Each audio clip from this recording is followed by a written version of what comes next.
Assalamualaikum warahmatullahi wabarakatuh. Sebelumnya izin memperkenalkan diri ya. Perkenalkan, nama saya Siti Nur Hasanah.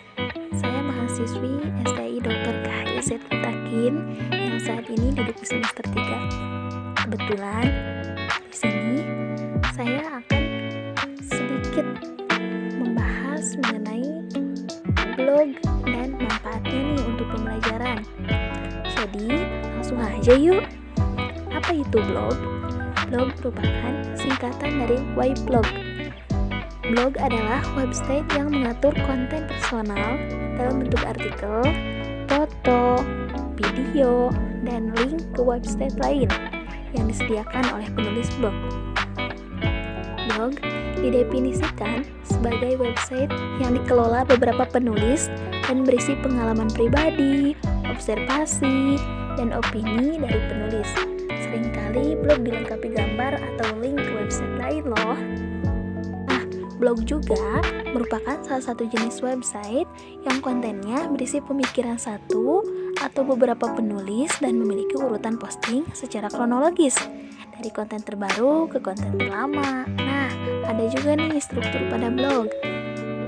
Salah satunya ada header. Header biasanya terletak di bagian atas blog. Header berisi tentang judul blog, deskripsi blog, dan menu blog. Lalu ada navbar.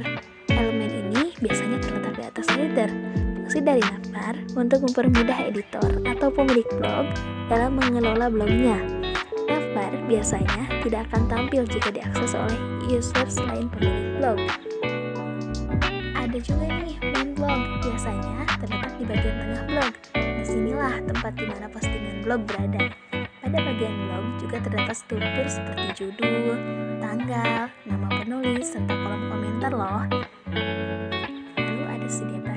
Pada elemen ini biasanya terdapat popular post. Dapat juga menambahkan widget lainnya seperti kalender, jam, dan widget menarik lainnya. Letaknya bisa di kiri atau di kanan sebuah log. Lalu ada footer, terletak pada bawah blog.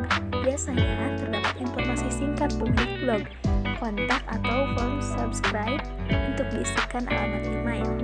Nah, di sini juga blog terdapat beberapa jenis ya. Yang pertama ada blog pribadi. Blog pribadi merupakan konten blog pribadi biasanya sangat bebas, tidak terikat aturan tertentu. Pemilik blog bebas menentukan konten seperti apa yang akan ditulis. Bisa mengenai cerita liburan, pengalaman sekolah, cerita tentang keluarga, atau bahkan tentang cerita asmaranya. Yang kedua ada blog profesional.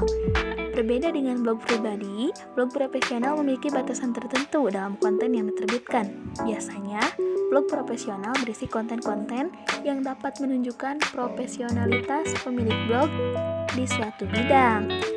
Lalu ada blog bisnis atau konten marketing. Biasanya, Anda memiliki toko online yang menjual tas. Anda bisa membuat konten blog yang berkaitan dengan tas, seperti tips cara merawat tas berbahan kanvas atau tips memilih tas yang paling cocok. Selain itu, ada juga nih manfaat dari menulis blog. Yang pertama, mengasah kemampuan menulis. Yang kedua, media publikasi untuk siapa saja. Yang ketiga, bukti profesionalitas. Yang keempat, sebagai sarana untuk branding. Dan yang terakhir adalah bisa menghasilkan uang juga loh. Lalu manfaat blog dalam pendidikan apa sih? Yang pertama, sebagai media pembelajaran. Yang kedua, sebagai media informasi dan silaturahmi. Tentunya sebagai sarana untuk mempromosikan lembaga. Sebagai rumah belajar dan berbagi guru, dapat meringankan tugas dan beban guru dalam mengajar. Blog dapat meningkatkan minat belajar siswa loh. Blog juga dapat diakses oleh siapapun. Nah, di sini penyediaan layanan blog, ada juga nih penyediaan layanan blog gratis.